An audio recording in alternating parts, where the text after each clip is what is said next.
Meio-dia e 48, estamos de volta com o Jornal da Gazeta e agora nós vamos receber aqui no estúdio, temos a honra de receber aqui no estúdio para falar de um assunto muito importante, que é o anúncio de 8 concursos públicos que o governo de Goiás deve realizar, né? E os candidatos focam na sua preparação. E para falar sobre esse assunto e para tirar as dúvidas dos concurseiros que devem se preparar sobre esses concursos públicos que podem ocorrer, eu converso agora com um advogado especializado em direito público, que é o Dr. Tarik Uchoa. Prazer recebê-lo aqui no Jornal da Gazeta. Boa tarde. Boa tarde, Leonardo. Eu que agradeço poder esclarecer aos candidatos a concurso público, né, as possíveis ilegalidades.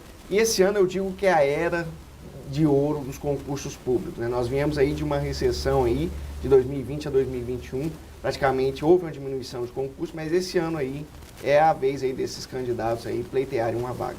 O senhor acredita que com esse anúncio feito pelo governo do estado, vai haver mesmo esses concursos? Quem está aí em busca de uma oportunidade, né, de participar, pode se inscrever? Vai acontecer mesmo? Sim, com certeza, né? Já houve até divulgação do próprio governador.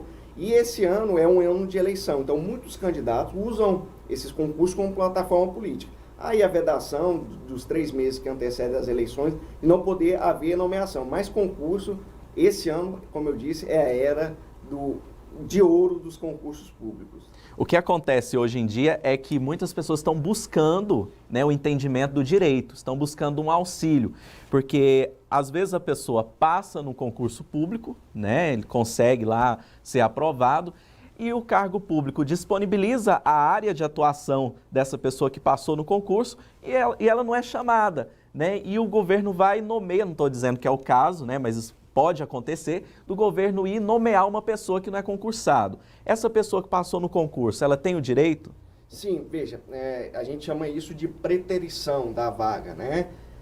Então, se houve o concurso público e houve a contratação de temporários, né? Ou mesmo, às vezes, a pessoa, por exemplo, está numa posição, segundo lugar, e aí veio o terceiro e ocupou a vaga, né? Existe essa ordem de classificação para que o candidato, para que seja respeitado, né? Um princípio aí que vige na administração pública é o princípio da legalidade.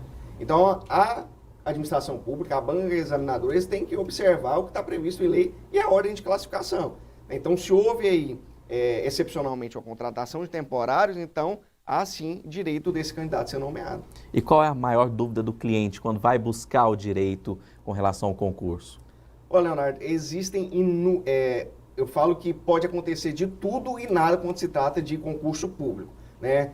O candidato, ele tem que ter aí uma paciência, uma persistência. Por quê? Porque às vezes ele conseguiu a pontuação, mas ilegalmente a banca não pontuou. Então existem ilegalidades que acontecem em todas as fases, principalmente aí nas carreiras policiais, né? Nós temos aí a fase de prova objetiva, prova discursiva, TAF, e cada fase pode haver ilegalidades sendo cometidas pela banca examinadora. E tem o concurso sério, como que o candidato pode confiar, saber que ali ele pode colocar os dados dele, saber que ele pode colocar as informações muitas vezes pessoais, né, do candidato. Como que esse candidato pode saber se está seguro mesmo? Olha, existem inúmeros sites aí, né, que a gente pode citar, que eles divulgam a relação de concursos públicos, né? É sempre olhar o edital, olhar o diário oficial, tanto da União, dos municípios ou dos estados, né? Observando aí esse edital. Sempre observar, ler de forma pormenorizada esse edital, né? E tendo os cuidados aí do que o edital prevê na hora de fazer as inscrições. O senhor vê no ponto de vista que há uma falta de uma lei estadual para assegurar melhor a questão do concurso, a questão da pessoa que foi aprovada no concurso, não foi chamado, ou de repente para amparar aquele candidato? O senhor acha que falta isso? Olha, em Goiás, graças a Deus, a gente tem uma lei que facilita muito na hora do julgador.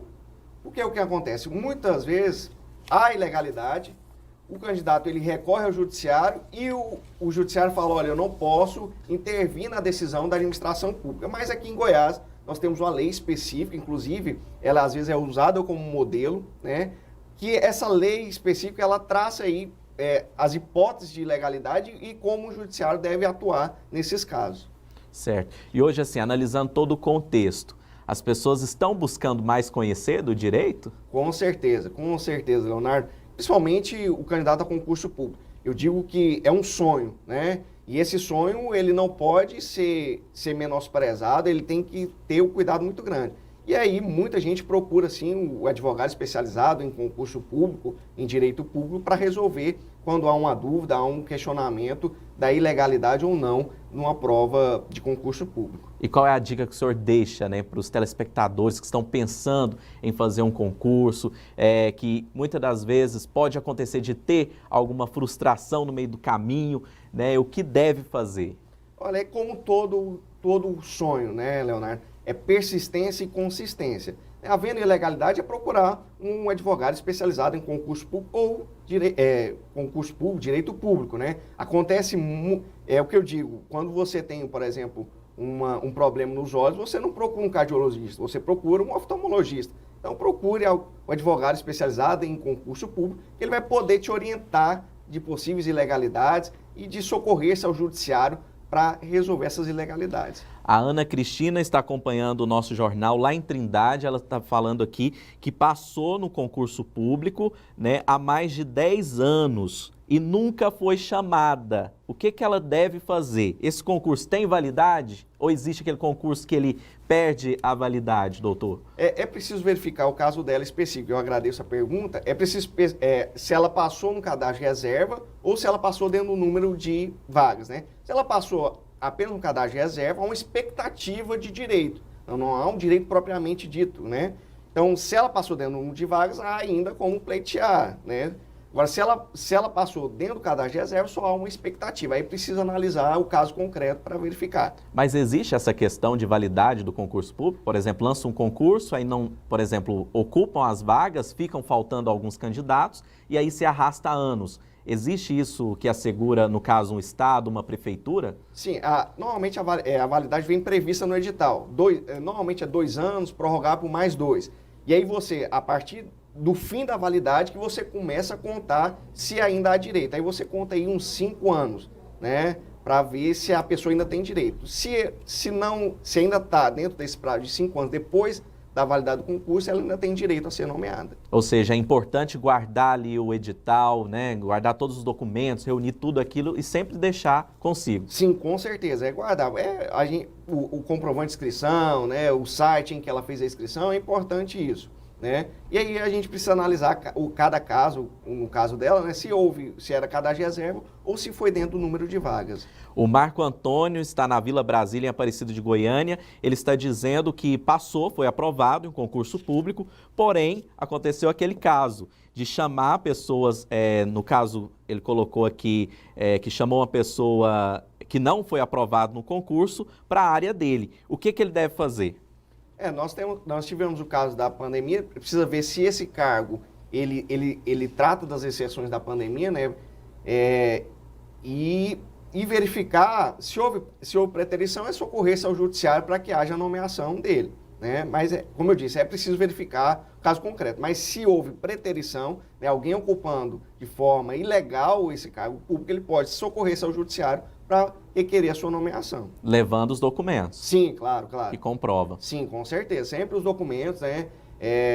A classificação dele, os documentos pessoais, né? Para a gente poder ajuizar essa ação. Tarik Uchoa, muito obrigado pela sua presença aqui com a gente no Jornal da Gazeta, edição do almoço. Ótima tarde para o senhor. Eu que agradeço, Leonardo, e estamos aí à disposição para tirar dúvidas dos candidatos a concurso público. Tá certo.